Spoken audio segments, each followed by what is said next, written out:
Hello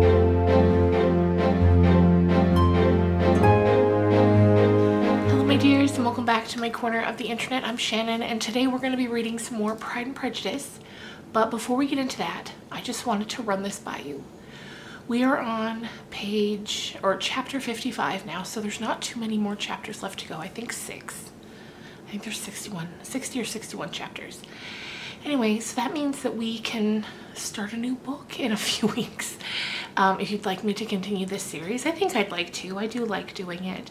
I know these aren't my most popular videos, which I get because, you know, you gotta be in the mood to listen to someone tell you a story. But if you are watching this and you do like these videos, let me know in the comments down below what book you would like me to read next. And if we get a few suggestions, I can put it to a vote on the community page and maybe on Instagram, and then we can just go from there.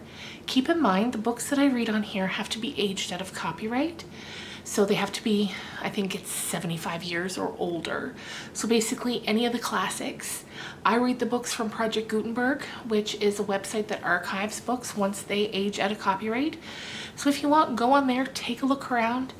If you have a book in mind, search and see if it's there, and just let me know in the comments, and then we'll figure out what we're gonna do next. But for now, let's just get on into it. Chapter 55. A few days after his visit, Mr. Bingley called again, and alone. His friend had left him that morning for London, but was to return home in 10 days' time. He sat with them above an hour, and was in remarkably good spirits. Mrs. Bennet invited him to dine with them, but with many expressions of concern he confessed himself engaged elsewhere. "Next time you call," said she, "I hope we shall be more lucky." He should be particularly happy at any time, etc., etc., and if she would give him leave, would take an early appointment of waiting on them. "Can you come tomorrow?" Yes, he had no engagement at all for tomorrow, and her invitation was accepted. He came, and in such very good time that the ladies were none of them dressed. In ran Mrs. Bennet to her daughter's room in her dressing gown and with her hair half finished, crying out, "My dear Jane, make haste and hurry down. He is come, Mr. Bingley is come. He is indeed. Make haste, make haste. Here, Sarah, come to Miss Bennet this moment and help her on with her gown. Never mind Miss Lizzie's hair." "We will be down as soon as we can," said Jane, "but I dare say Kitty is forwarder than any of us, for she went upstairs half an hour ago." "Oh, what has she to do with it? Come, be quick, be quick. Where is your sash, my dear?" But when her mother was gone, Jane would not be prevailed on to go down without one of her sisters. The same anxiety to get them by themselves was visible again in the evening. After tea, Mr. Bennet retired to the library, as was his custom, and Mary went upstairs to her instrument. 2 obstacles of the 5 being thus removed, Mrs. Bennet sat looking and winking at Elizabeth and Catherine for a considerable time, without making any impression on them. Elizabeth would not observe her, and when at last Kitty did, she very innocently said, "What is the matter, Mamma? Why do you keep winking at me for? What am I to do?" "Nothing, child, nothing. I did not wink at you." She then sat still 5 minutes longer, but unable to waste such a precious occasion, she suddenly got up, and saying to Kitty, "Come here, my love, I want to speak to you," took her out of the room. Jane instantly gave a look at Elizabeth which spoke her distress at such premeditation, and her entreaty that she would not give in to it. In a few minutes, Mrs. Bennet half opened the door and called out, "Lizzie, my dear, I want to speak with you." Elizabeth was forced to go. "We may as well leave them by themselves, you know," said her mother as soon as she was in the hall. "Kitty and I are going upstairs to sit in my dressing room." Elizabeth made no attempt to reason with her mother, but remained quietly in the hall till she and Kitty were out of sight, then returned into the drawing-room. Mrs. Bennet's schemes for this day were ineffectual. Bingley was everything that was charming except the professed lover of her daughter. His ease and cheerfulness rendered him a most agreeable addition to their evening party, and he bore with the ill-judged officiousness of the mother and heard all of her silly remarks with a forbearance and command of countenance particularly grateful to the daughter. He scarcely needed an invitation to stay supper, and before he went away an engagement was formed, chiefly through his own and Mr. Bennet's means, for his coming next morning to shoot with her husband.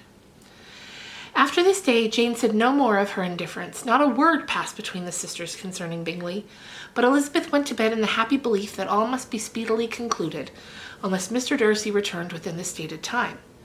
Seriously, however, she felt tolerably persuaded that all this must have taken place with that gentleman's concurrence. Bingley was punctual to his appointment, and he and Mr. Bennet spent the morning together, as had been agreed on. The latter was much more agreeable than his companion expected. There was nothing of presumption or folly in Bingley that could provoke his ridicule, or disgust him into silence, and he was more communicative and less eccentric than the other had ever seen him.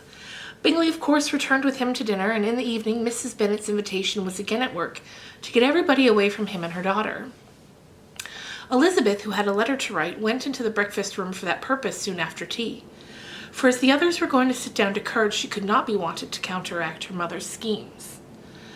But on returning to the drawing room when her letter was finished, she saw, to infinite surprise, there was a reason to fear that her mother had been too ingenious for her.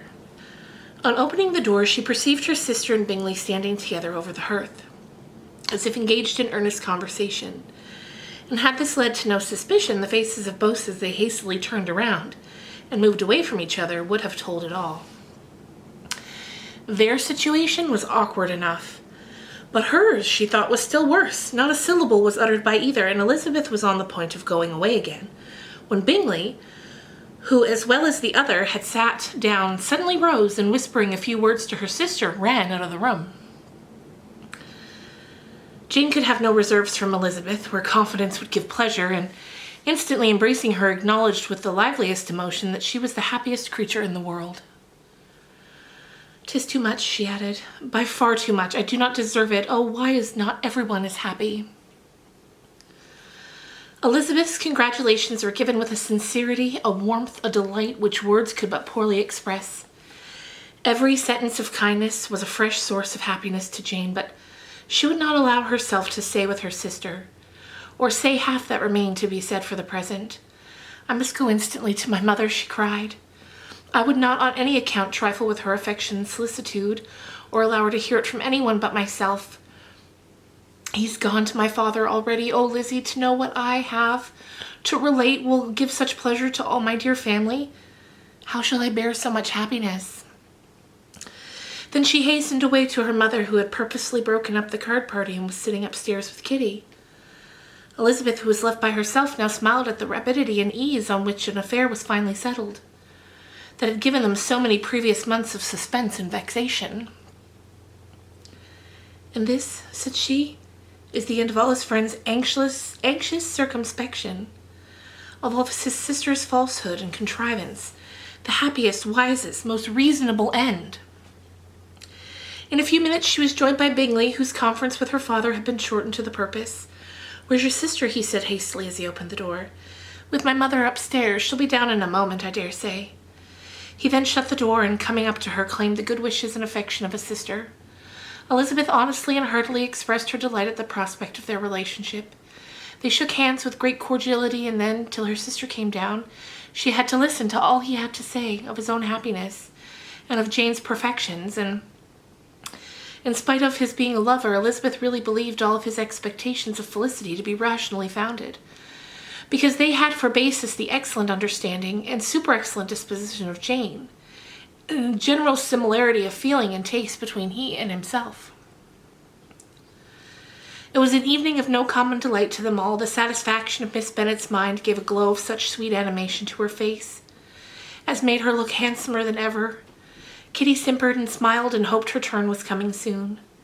Mrs. Bennet could not give her consent or speak her approbation in terms warm enough to satisfy her feelings, though she talked to Bingley of nothing else for half an hour, and when Mr. Bennet joined them at supper, his voice and manner plainly showed how really happy he was.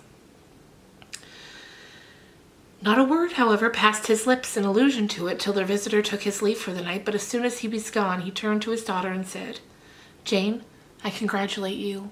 You will be a very happy woman." Jane went to him instantly, kissed him, and thanked him for his goodness. "You're a good girl," he replied, "and I have great pleasure in thinking you will be so happily settled. I have not a doubt of your doing very well together. Your tempers are by no means alike. You are each very complying, that nothing will ever be resolved on so easily that every servant will cheat you, and so generous that you will always exceed your income. I hope not so, and prudence or thoughtlessness in money matters would be unpardonable in me." Exceed their income? My dear Mr. Bennet, cried his wife, what are you talking of? Why, he has 4,000 or 5,000 a year, and very likely more. Then addressing her daughter, oh, my dear, dear Jane, I'm so happy. I'm sure I shan't get a wink of sleep all night. I knew how it would be. I always said it must be so at last. I was sure you could not be so beautiful for nothing. I remember as soon as ever I saw him when he first came into Hertfordshire last year, I thought how likely it was that you should come together. Oh, he is the handsomest young man that ever was seen.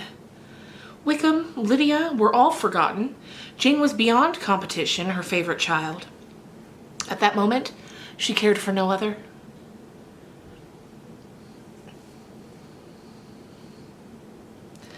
Her younger sisters soon began to make interest with her for objects of happiness, which she might in future be able to dispense. Mary petitioned for the use of the library at Netherfield, and Kitty begged very hard for a few balls there every winter. Bingley from his time was of course a daily visitor at Longbourn, coming frequently before breakfast and always remaining till after supper unless there was some barbarous neighbour, who could not be enough detested, had given him an invitation to dinner, which he thought himself obliged to accept. Elizabeth had now but little time for conversation with her sister, for while she was present, Jane had no attention to bestow on anyone else. But she found herself considerably useful to both of them in those hours of separation that must sometimes occur. In the absence of Jane, he always attached himself to Elizabeth for the pleasure of talking to her, and when Bingley was gone, Jane constantly sought the same means of relief. He's made me so happy, she said one evening, by telling me he was totally ignorant of my own being in town last spring. I had not believed it possible. I suspected as much, replied Elizabeth, but how did he account for it? It must have been his sister's doing. There were certainly no friends to his acquaintance with me, which I cannot wonder at, since he might have chosen so much more advantageously in many respects. But when they see, as I trust they will, that their brother is happy with me, they will learn to be contented, and we shall be on good terms again, though we can never be what we once were to each other. That's the most unforgiving speech, said Elizabeth, that I ever heard you utter. It would vex me indeed to see you again the dupe of Miss Bingley's pretended regard. Would you believe it, Lizzie, that when he went to town last November he really loved me, and nothing but a persuasion of my being indifferent would have prevented his coming down again? He made a little mistake, to be sure, but it's to the credit of his modesty. This naturally introduced Jane on his diffidence, and the little value he put on his own good qualities. Elizabeth was pleased to find that he had not betrayed the interference of his friend. For though Jane had the most generous and forgiving heart in the world, she knew it was a circumstance which must prejudice her against him. I'm certainly... hang on. 1, 2, 3. I'm certainly the most fortunate creature that ever existed, cried Jane. Oh, Lizzie, why am I thus singled from my family? And blessed above them all, if I could but see you as happy. If there were but such another man for you. If you were to give me 40 such men, I could never be as happy as you. Till I have your disposition, your goodness, I never can have your happiness. No, no. Let me shift for myself, and perhaps, if I have very good luck, I may meet with another Mr. Collins in time.